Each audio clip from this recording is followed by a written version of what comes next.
Oke guys, kita ke les selanjutnya. Saya akan ngasihin 3 symptomsnya. 3 symptom pertama, kenapa dia keluar dan gimana cara saya menghadapi si panic dan anxiety itu, gitu. Dan di sini juga kamu akan tahu gimana cara kamu menghilangkan insomnia kamu. Jadi biar kamu bisa tidur di sini aja.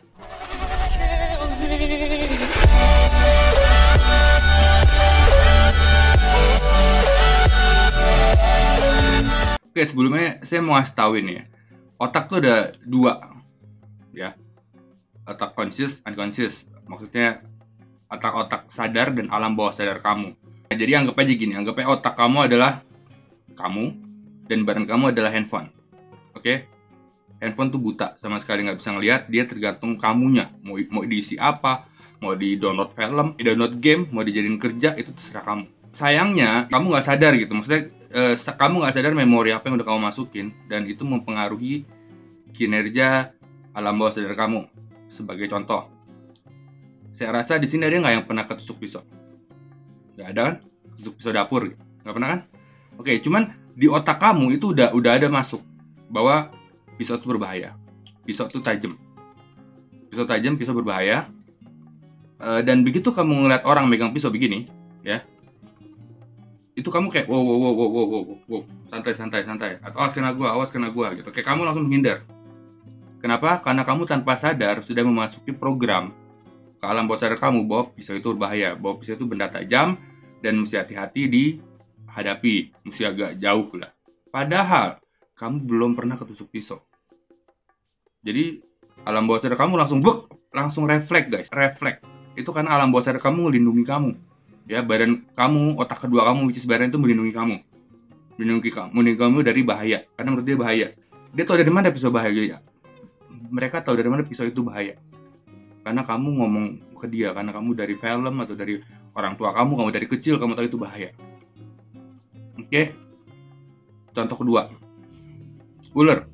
Saya pengen takut sama ular by the way, bukan takut sih, jijik. Ular di otak kamu juga mikir itu bahaya, berbisa segala macam, sekali nyaplok cepet bahaya. Begitu kamu ketemu ular di jalan, badan kamu langsung ntar dulu apa nih, gue serem, gue takut, gue kabur. Oke? Karena di otak kamu bilang ular bahaya. Tapi kenapa ada beberapa orang yang melihara ular? Ada beberapa orang yang bahkan melihara ular di rumahnya, bahkan hobi melihara ular. Gimana caranya? Kalau mereka bisa, kita juga bisa guys. Oke? Kalau mereka bisa merubah program di alam bawah sadarnya bahwa bilang ular itu baik, ular itu adalah binatang peliharaan, ular itu bisa disayang-sayangin dan bisa dipelihara di dalam kamar, ya. Berarti kita juga bisa begitu. Berarti kita juga bisa ngeprogram alam bawah sadar kita untuk ngomong bahwa panic attack it's fine, anxiety it's fine. Lu bisa hidup dengan anxiety dan tanpa mengganggu gitu. Tanpa adanya pengulangan panic attack lagi. Oke? Caranya gimana? Nanti saya kasih tauin ya. Untuk sebelumnya, kamu harus sadar bahwa sekarang saya bilang alam bawah sadar adalah badan, ya. Alam bawah sadar adalah badan kamu. Ini otak kamu di badan kamu. Otak kamu taunya dari apa? Dari informasi, dari apa yang kamu dengar, dari apa yang kamu rasakan, dari apa yang kamu lihat dengan mata kepala sendiri, apa ini bahaya atau enggak. Dan dari knowledge, ya, knowledge dari orang-orang dan segala macam info masuk ke otak kamu. Dan itu ditanam ke alam bawah sadar kamu. Anggaplah alam bawah sadar kamu komputer lah ya. Kamu bisa taruh semua file apa aja di situ. Oke? Dan sekarang jadi jendela antara badan, antara alam bawah sadar dan alam sadar kamu. Jendelanya adalah panca indera guys. Mata, kuping, indera perasa, pengecap, dan penciuman, ya, dan indera penciuman. Nah, cuman kadang kadang orang-orang yang terlalu sibuk dan yang terlalu sombong sama logika, ya, kita jadi nggak peduli lagi sama yang namanya panca indera. Oke, kita hanya melihat apa yang pengen kita lihat. Oke, kita hanya melihat apa yang pengen kita lihat, kita hanya merasakan apa yang pengen kita rasakan, kita hanya mencium yang kita mau, tapi kita nggak awareness akan surrounding. Nah, itu yang harus sebelum kamu menjalani 3 step ini yang saya akan sebentar lagi anjurkan di video ya. Kamu harus sadar dulu, awareness akan surrounding melalui panca indera kamu. Oke? Seperti contoh, dari tadi saya gini-giniin alat tulis. Nah, sekarang saya tanya, ini yang saya gitu-gituin itu pensil atau pulpen. Nggak ada yang merhatiin kan? Nah itu dia, jadi karena kamu merhatikan apa yang kamu perhatikan. Contoh lagi, kalau kamu pakai jam, kamu bisa tutup jam kamu bisa tebak jam kamu angka atau cuman garis-garis doang. Kalau angkanya angka beneran atau angka Romawi. Angkanya ada 12 atau angkanya hanya 6, 9, 12, dan 3. Oke, dan mereknya ada di mana? Di atas atau di bawah lingkaran? Bisa tahu. Jam kamu sendiri, bisa apa? Padahal kamu lihat jam tiap hari loh. Kan? Gitu. Jadi kita hanya melihat apa yang kita ingin lihat, guys. Kita hanya mendengar apa yang ingin kita dengar. Nah, jadi sebelum saya masuk, kamu harus biasain dulu merasakan apa ya? Kamu harus mau merasakan ini, merasakan sejuknya. Jadi angin lewat sini berasa, mencium bau wangi-wangian tanah kena hujan, ngerasain coklat yang paling enak. Kamu harus melihat yang indah-indah, Ferrari lewat, BMW lewat, hal yang kamu pengenin lewat. Oke? Sekarang saya masuk ke 3 symptoms. Oke guys, ini penting banget ya. Saya bilang ini penting banget. Jadi bagi yang kamu udah subscribe, good banget. Bagi yang belum, kalau nggak mau subscribe nggak apa-apa, share aja nih video kemana-mana biar semua pada sembuh. Karena saya nggak mau sembuhnya sendiri-sendiri, saya mau sembuhnya bareng. Karena kalau sembuh sendiri, ntar ada yang udah sembuh, ntar di komen masih ada yang belum sembuh, nanya-nanya lagi, ribet lagi ntar yang udah sembuh. Kalau saya sih nggak apa-apa, tapi bagi yang belum kuat, mereka agak sulit tuh ngebaca kayak gitu. Kalau saya sih nggak apa-apa, silakan mau komen apa aja silakan. Oke? Ada 3 simptom yang saya perhatiin pas saat saya anxiety dan panic attack. Simptom pertama adalah otakku muter terus, ada cicet di otak, ya, ngobrol terus di otak ngobrol, ntar gini gimana, kalau gini gimana, kalau pingsan di jalan gimana, kalau ternyata sakit parah gimana, kalau ini kanker gimana, si otakku ngomong terus. Itu simptom pertama. Ya, simptom pertama saat lo begitu, itu apa ya? Itu cuman pikiran. Oke, pikiran itu, dan yang tanpa sengaja dengan banyak pikiran itu langsung masuk ke download ke alam bawah sadar kamu. Ya, sedangkan alam sadar kamu tuh ngomong, lu butuh bantuan gue nggak? Gue kayaknya bisa bantu nih. Gue harus masuk gak? Saya bilang, no, gak usah. Ini hanya pemikiran. Oke, jadi di situ kamu nggak dapat apa-apa guys. Karena alam sadar kamu tidak kamu izinkan untuk kecampur di situ. Oke, terus yang kedua nongol image, disturbing image atau ya disturbing image saya bilangnya, atau vivid imaginary. Jadi kayak misalnya lagi sholat saya ngebayangin tiba-tiba jatuh. Jadi apa ya? Saya sih ngeliat foto-foto gitu ya, kayak slide of foto gitu, saya jatuh gitu. Lagi jalan, saya takut pingsan, saya ngebayangin yang enggak, saya ngeliat kayak foto saya pingsan di jalan, atau saya ngeliat kayak sebuah film pendek yang kubrak jatuh di jalan, orang pada nolongin gua gitu. Terus ya gue merasa tambah takut. Oke, itu simptomnya kan. Dan yang ketiga adalah kabur. Itu yang gue lakuin dari zaman dulu dan gak sembuh-sembuh, karena gue kabur. Begitu gue ngerasa kayak gitu, ngerasa panik segala macem, image itu keluar, gue kabur. Gue langsung cari pertolongan terdekat untuk menghilangkan rasa takut itu. Oke, untuk kabur dari rasa panik. Tuh, gue susah ngomongnya tuh. Untuk kabur dari rasa panik, sulit tuh gue ngomong itu. Dan itu yang aku rasa banyak yang kalian lakukan di sini.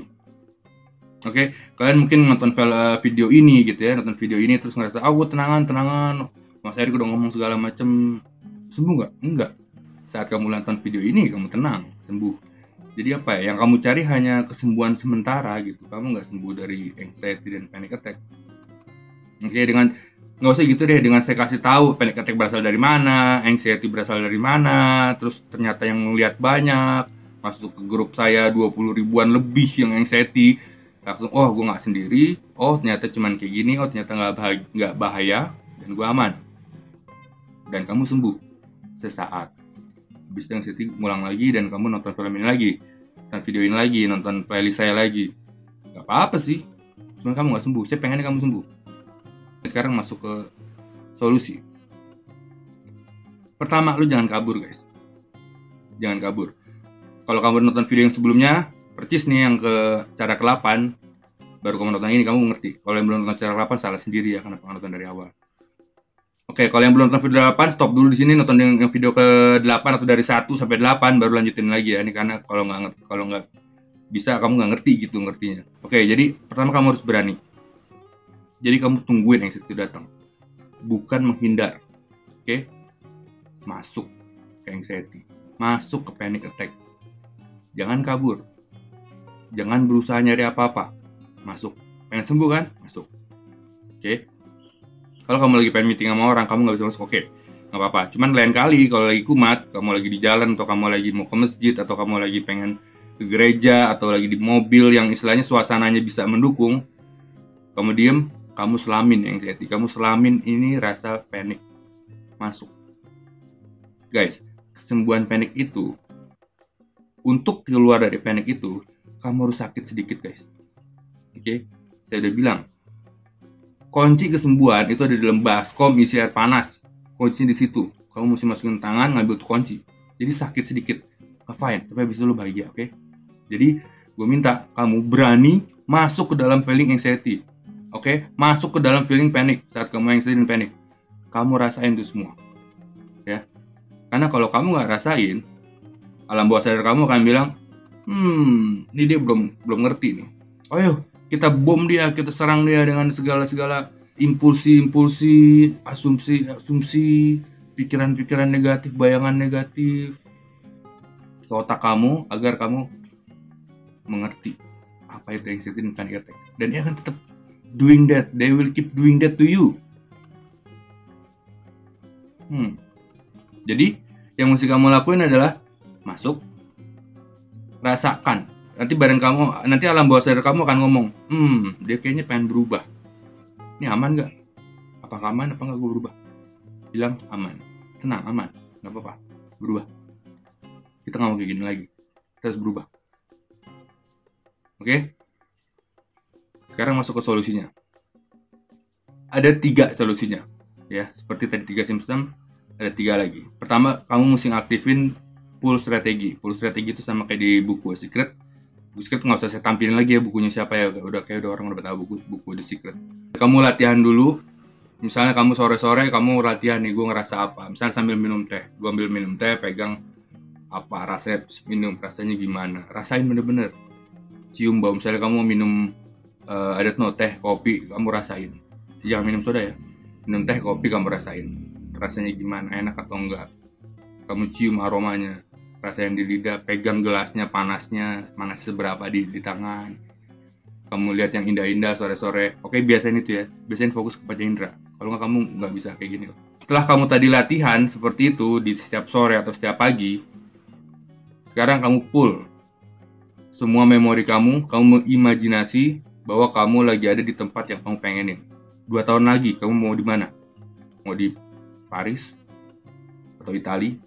Bayangin kamu di Paris, ya misalnya di Paris, kamu bayangin di Paris kamu melihat Menara Eiffel, cewek-cewek bule-bule Paris lewat, bau Bulgari, terus kamu ngelihat makanan Paris itu croissant, terus kamu rasain, enak. Bayangin kayak gitu terus guys. Ingat, bayangin plus mata indera ya. Ini NLP namanya dan CBT. Anyway, semua video saya tentang NLP dan CBT ya guys. Jadi kalau mau search sendiri, silakan search sendiri. Anyway, ini pulpen. Bisa pensil, pulpen. Oke. Jadi kamu rasain sendiri. Nah, begitu udah kayak gitu, sekarang kamu yang step kedua. Step kedua adalah ini yang kamu lakukan sebelum kamu tidur. Oke, ini untuk yang insomnia, kamu lakukan ini ya. Ini sekaligus nyembuhin panic attack dan sekaligus nyembuhin fobia dan insomnia kamu nih. Karena kalau kamu kurang istirahat, anxiety akan nyerang makin jahat lagi, dan tubuh kamu makin kekurangan energi, dan kena dispepsia lagi, lebih parah lagi, dan nggak sembuh-sembuh guys. Maksudnya di tidur, oke? Ini bagi bisa tidur. Kamu lakuin step kedua. Step kedua adalah kamu cari tempat yang relax, which is mungkin 1 jam sebelum tidur, atau setengah jam sebelum tidur. Kamu udah tidur, di tempat tidur, relax. Jauhin handphone, jauhin TV, matiin semua. Kamu relax, kamu tarik tuh semua memori yang kamu mau, tapi bukan yang tadi. Kamu tarik semua memori anxiety kamu saat kamu anxiety.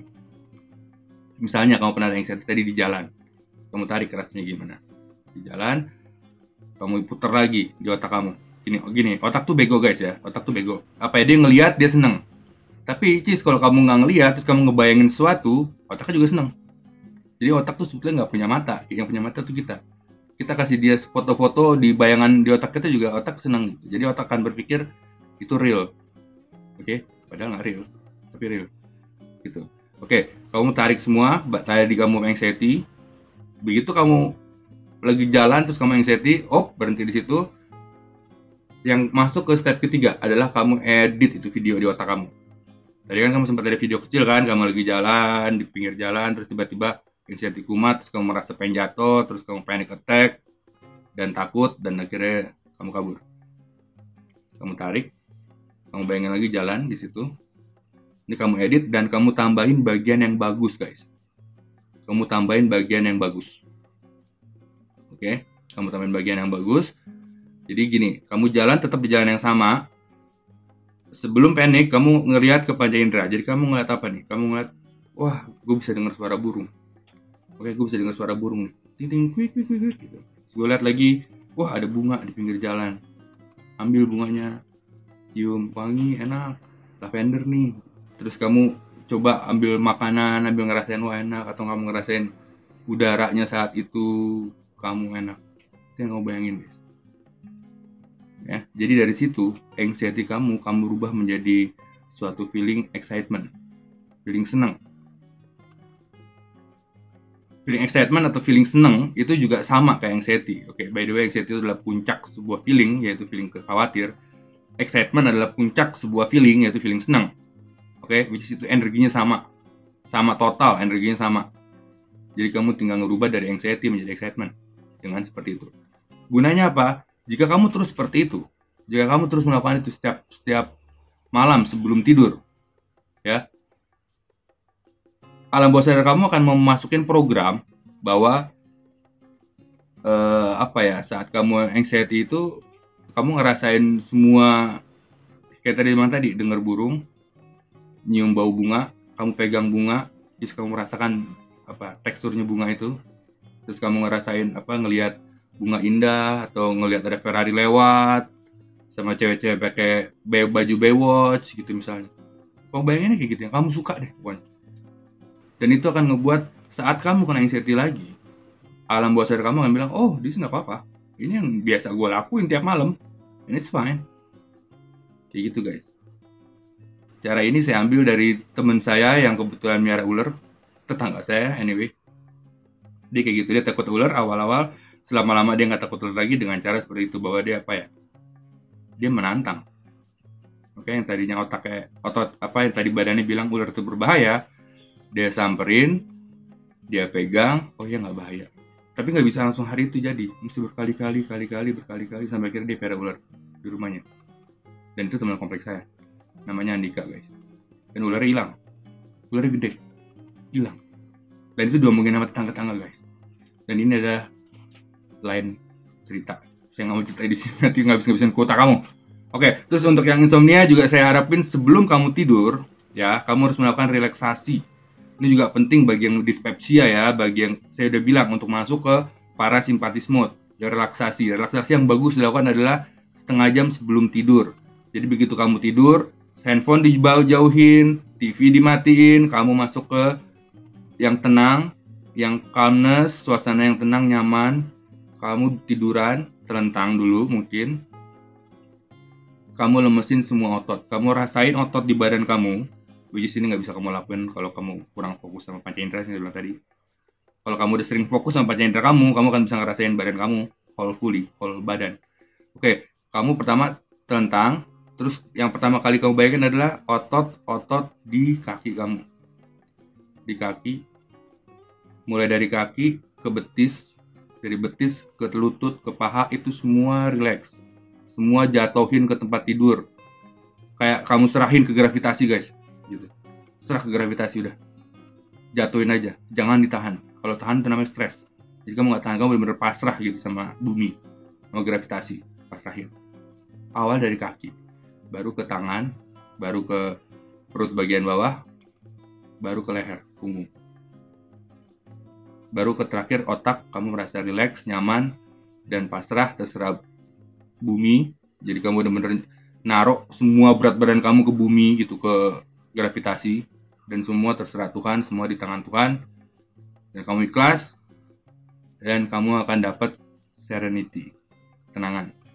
Dan setelah dapat serenity, kamu bisa tidur. Oke, itu caranya. Jangan minum obat tidur. Saya udah bilang jangan minum obat tidur. Obat tidur itu mau kamu minum sampai kapan? Oke, makanya saya nggak setuju kalau pakai obat segala macam, nggak. Karena kamu nggak sembuh kalau pakai obat. Itu namanya curang, mau cari jalan cepat. Oke, itu yang kamu lakukan sebelum tidur. Jadi untuk insomnia, kamu berusaha relaksasi diri dan bayangin yang tadi saya bilang tadi, tiga pola tadi. Bayangin dan relax. Dan itu kamu lakuin tiap hari dan kamu akan tidur. Oke, kamu tidur kalau tenang. Kalau pikiran kamu masih kemana-mana, gue stres besok gue mesti ketemu klien, padahal gue anxiety, gue kuat apa enggak bisa tidur guys. Harus tenang, calm, dan serahin semuanya ke Tuhan. Jangan mikir apa-apa. Dan kurangi kegiatan malam ya guys. Kemungkinan orang yang nggak bisa tidur malam, orang-orang insomnia, mereka punya kegiatan malam seperti browsing, main game, baca buku, dan lain-lain. Kurangin kegiatan itu dan lakuin ini. Jadi begitu masuk tempat tidur, kamu tidur. Dan yang terakhir saya kasih tahuin adalah gunakan tempat tidur hanya untuk tidur. Jadi jangan kamu baca di tempat tidur, jangan kamu belajar di tempat tidur. Karena otak kamu, begitu kamu masuk ke tempat tidur, otak kamu akan mikir, oh ini tempat gue kerja. Jadi gue gak bisa tidur, gue harus kerja di sini. Gitu, itu kebiasaan otak juga. Oke, jadi mungkin yang tinggal di kos-kosan, yang kecil ruangannya, coba untuk belajar mungkin di pinggir tempat tidur, jangan di tengah tempat tidur. Jangan sambil tiduran. Oke? Jangan sambil tiduran. Jadi gunakan tempat tidur hanya untuk tidur ya guys. Jangan sambil tiduran, mungkin di pinggir tempat tidur baca, terlebih itu baru kamu terlentang di tempat tidur di tengah, dan itu hanya untuk tidur. Oke guys, sekian dari saya. Untuk next videonya, ini kita udah mulai lebih ngebahas tentang anxiety dan panic ya. Jadi untuk yang untuk yang masih menderita dispepsia, saya masih ngerti, masih banyak yang kayak gitu. Saya bikin playlistnya sendiri di sebelah sini. Itu kamu bisa nonton di situ. Itu semua tentang dispepsia dan gejala-gejala anxiety yang mungkin masih jadi pertanyaan kamu. Saya jawab di situ ya. Saya bikin videonya di situ. Itu kalau yang like banyak, kalau nggak yang like gak banyak sih anxiety disorder aja ngomongnya terus. Oke guys, see you next time. Jangan lupa loncengnya dibunyiin, notification-nya. Oke, karena ini mumpung saya lagi nggak ada kerjaan, saya jadi sering-sering upload. Ntar kalau saya ada kerjaan, saya susah upload. Yang penting kamu notifikasi nyala, jadi kamu tahu kalau aku ada video baru. Oke, ini semua untuk kamu-kamu. Saya buat video ini untuk kamu-kamu juga semua. Saya harap kamu sembuh. Kalau emang yang nggak anyway, ini yang saya sampaikan di video ini beda sama yang di buku ya. Yang di buku penjelasan pendekatannya lebih beda, dan yang di buku lebih inspiratif karena itu bentuknya kata-kata. Di video saya susah menginspirasi. Oke, see you next time guys. My next video. Cool.